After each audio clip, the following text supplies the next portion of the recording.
edasi. Oleme ühed objektidel ja tulime vaatama, mis mehed teevad.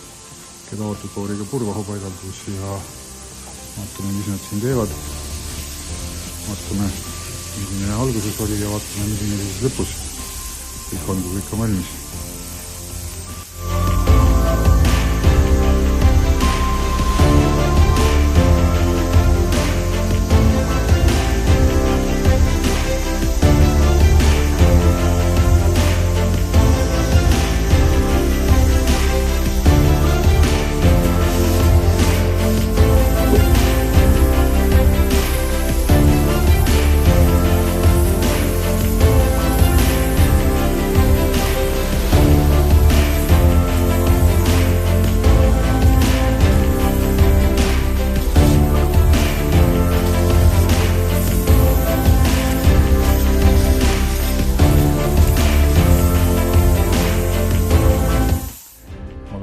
Objektil tagasi, purvaht on paigaldatud, jäägid ja üleliigne on ära lõigatud, freesitud, ära puhastatud, vajalikud kohad.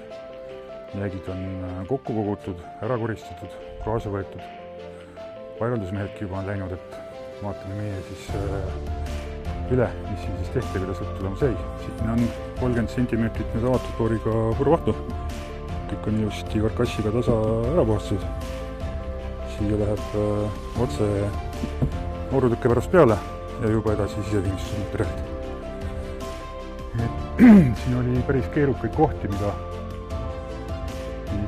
plaatvillaga oleks olnud praktiliselt võimatu edukalt soojustada, et purvahuga sai nüüd kõik need kohad soojustatud ja on ka hea õhutihe tulemus. Kuigi hoones kütet sees ei ole, siis on juba praegu ikkagi siin tunduvalt soojem või mõned päevad tagasi ennem vahupaigalduse algust kohe tuntavalt soojem on.